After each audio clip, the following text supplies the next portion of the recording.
شوف، الصدفة تلعب دور.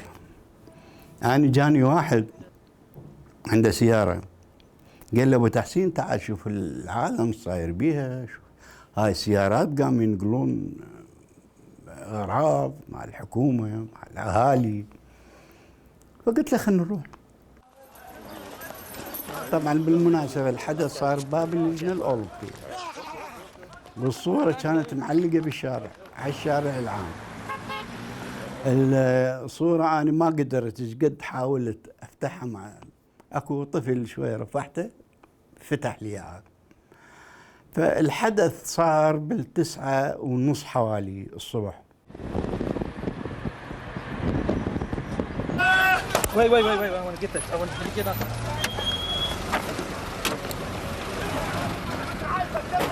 تعالوا تعالوا عبروا عن مشاعركم، هاي الحريه، هاي المكبوتين من عيتها.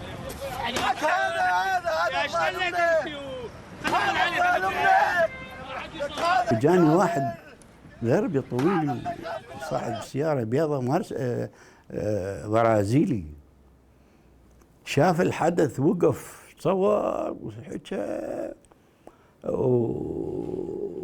وشفته يعني حوالي 10 دقائق صور وراح صعد بالسيارة. أنا ما أدري هذا كافر، هذا اللي يخاف من الله.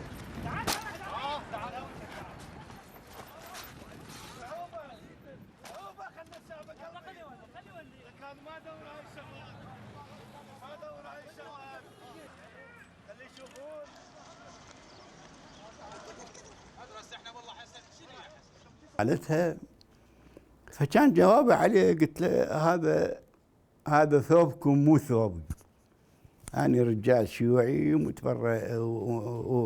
ومتعلم تعليم شيوعي، عندي حب الوطن، عندي حب المحافظة على الأملاك العامة. ما يصير هذا، مو أخلاقي، ما أخلاقكم أنتم شو. فالحدث في وقته كان يعني واحد يفتخر به. الحمد لله الحمد لله. LBC ما أعرف لبنانية، ما أعرف، بس هو على العموم هو أجنبي، هو أجنبي. فمن شفته مهتم بالشغلة، صعد بالسيارة وطلع، ما حتى ما صور ذول اللي كانوا يحوسمونه ياخذونه، صورنا وطلع وراح. ورا ربع ساعة نص ساعة أنا رجعت للبيت. عندنا ولد صديقنا عنده ستلات، قال لك أنت شو مسوي؟ قلت له شو مسوي؟ قال تعال شوف هاي القنوات كلها. جيب واضرب باب الشباب.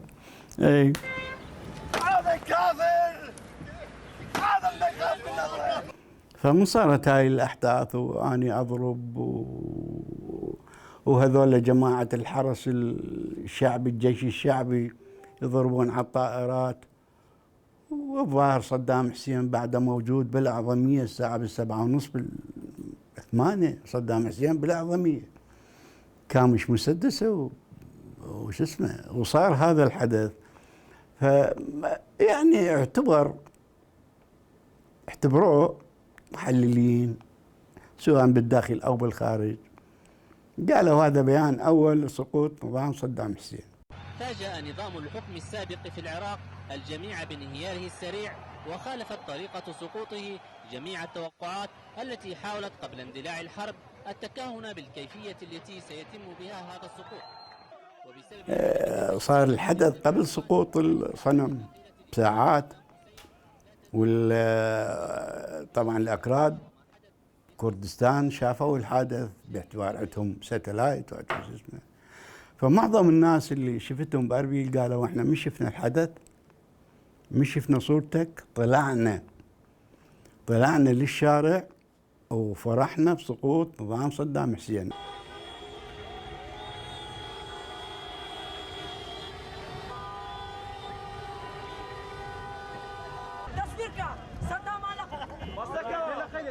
هذول أهل الداخل.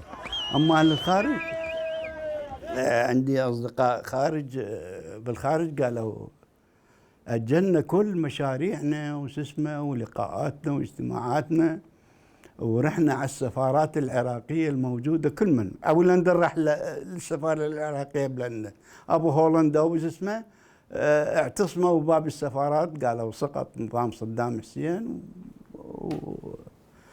فهذا موقف يعني. ولو العراقيين شاركوا بمواقف ترى كلش هواية يعني بس أنا خدمني الشغل الإعلامي الغربي، لأن لو إعلام عربي ما يطلع هذا الحدث. الإعلام العربي يركز على السرقات وعلى البوق وعلى الحرمنة وعلى الشغلات المزينة.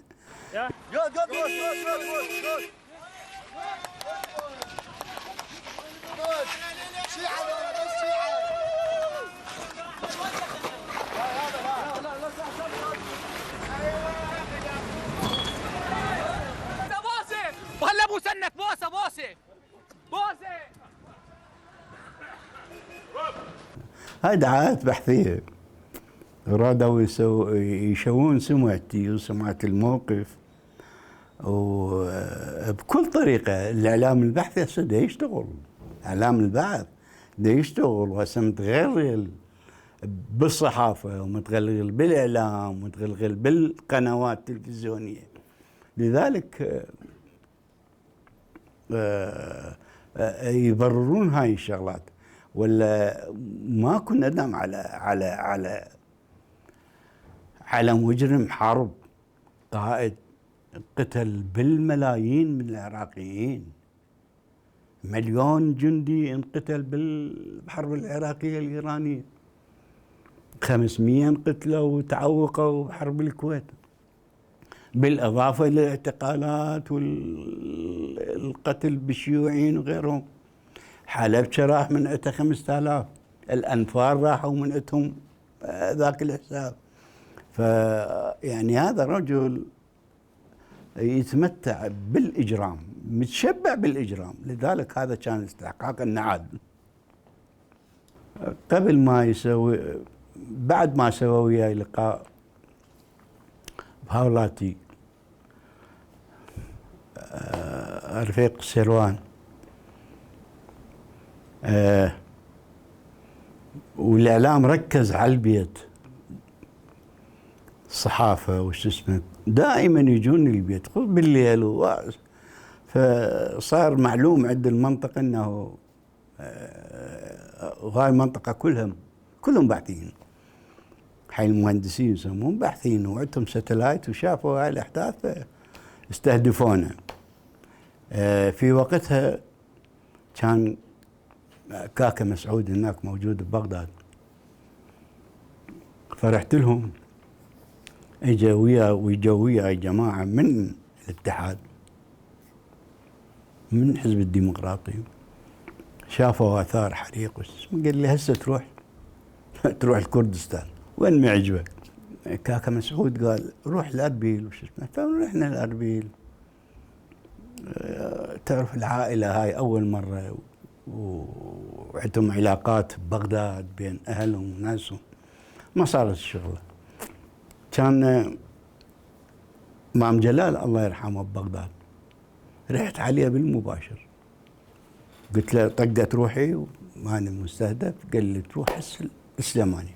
وبالمناسبة من 2004 احنا بها سنة 22 18 سنة مو شوية يعني. هم منو اللي خلاهم يحبون صدام غير هذول؟ الحكم مالنا، الفساد مال الحكومة مالتنا. انت بالجنوب كله، ببغداد كلها، شارع ما مسوين، مستشفى ما مسوين، الميزانية بالمليارات، لكن ما عندهم أي مشروع وما عندهم أي شيء. قتل، تسليب، سرقات، جرائم كلش هواية.